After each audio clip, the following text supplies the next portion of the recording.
Hi, my name is Zandile Mabizela, and I am a PPS financial advisor. The views expressed here are my personal opinion and do not constitute as financial advice. If you are interested in financial advice, please consult an accredited financial advisor. All right, so when I start, I usually ask clients 3 questions, but the most important question would be, what keeps you awake at night? So I try to go to the end and try to imagine the end result that the client wants. So I believe that the reason why we're working so hard and, working in our professions is so that we can build something, right? So I try to get the client to tell me what keeps them awake at night so that we can find a solution to those problems. And usually it's money related problems, yeah. I think also depends where in the relationship stage you are, right? Because if you're trying to get to know someone right at the beginning, I think in the interest of showing that you're really interested and effort, you might have to spend a bit more. But yeah, if you're not spending, you can do vision boards. I think that is a way of getting to know somebody and also trying to see what this person or the lifestyle that this person is working towards. Because when you do a vision board, you're also imagining your ideal relationship, your ideal place you want to live, car you want to drive. So I think that's also a very romantic way of getting to know somebody. But also it helps you as an individual in the relationship. So yeah. And then you can do it anywhere. You can decide to go sit on the grass, a scenic route somewhere. Yeah, I'd imagine.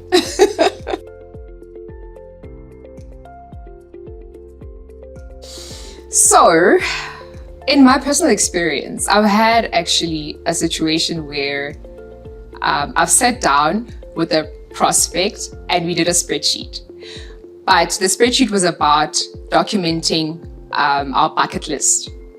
So basically it's asking the next person, what are your dreams? What are your wishes? What have you always wanted to do, right? And obviously, if you're going to have a bucket list, you're also going to have to budget for them, because now you're planning together to help each other tick off your bucket lists. So it can be pretty romantic.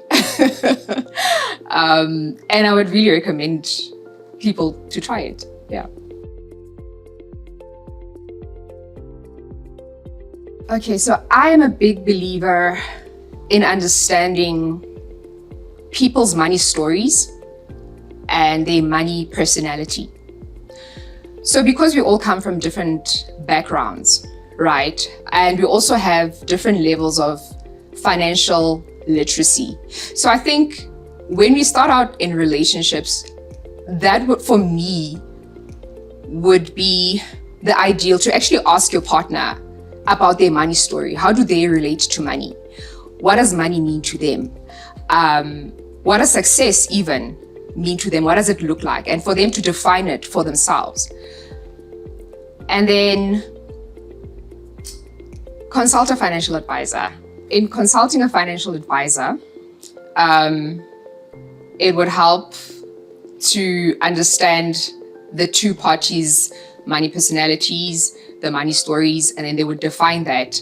But really, as a financial advisor, what I'm doing is trying to be a neutral party and to help them to see that, look, if you guys have a financial goal you're trying to achieve together, somewhere, somehow, there has to be a compromise, right? So there has to be money to be spent and there has to be money that's going to be saved.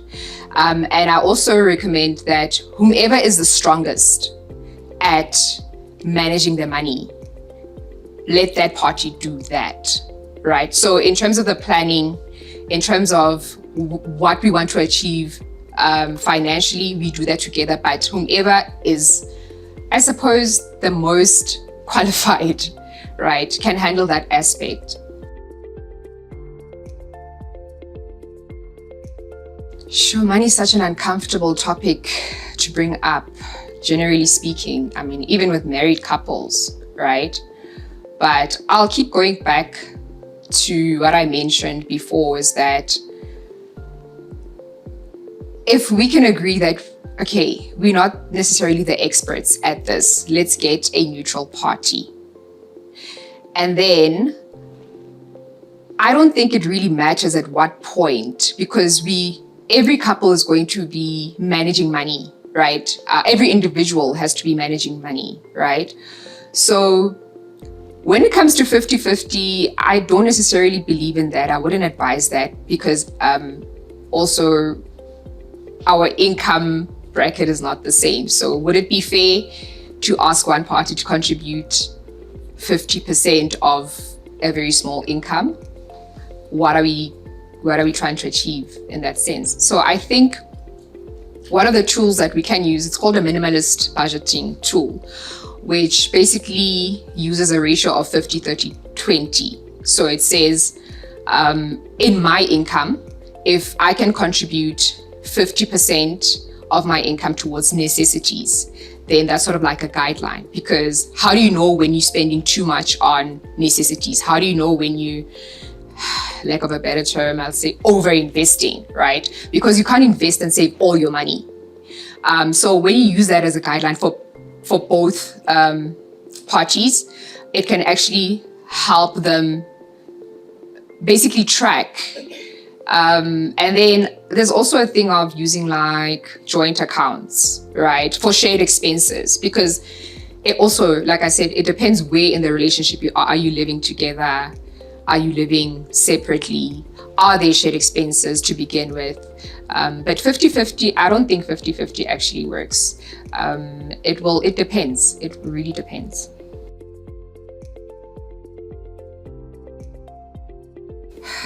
I think the big one is the financial responsibilities that are relating to the in-laws. So the extended family members that your partner might not have necessarily disclosed that they are taking care of, so and so. And then when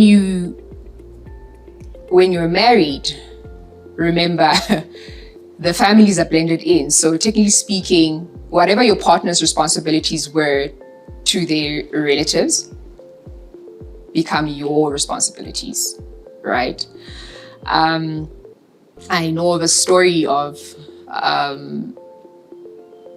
someone whose husband passed away, and the husband basically nominated this person so that they could take care of the mom. But then the question is, once you receive those proceeds from the life cover or whatever benefit it is that what's actually going to happen? So for the surviving spouse, that would be the hidden cost. And the deceased spouse didn't overtly express like, hey, I am leaving you this money so you can take care of, the people at home. But I'd say those would be the biggest cost, is the cost of taking care of other people. And there's always a conversation that needs to be had. So hence pre-planning is also quite important, right? You need to factor it in. And it's not to say that we shouldn't support our family members, of course. We're family for that reason. But it really is I could highlight that as one of the most important things that couples need to discuss prior and even during the marriage itself, to say, okay, will we continue looking after these people? Because now we have new responsibilities, and these are shared responsibilities, right? Yeah, and extended family members also relates to like stepchildren, right? So if the one partner came into the marriage with one child and the other one comes with 3 children, so now you go from having to take care of yourself as an individual plus your one. Now you have to think for yourself, your child, your spouse plus 3 other, and then the extended. So that is where most people really get overwhelmed. Yeah.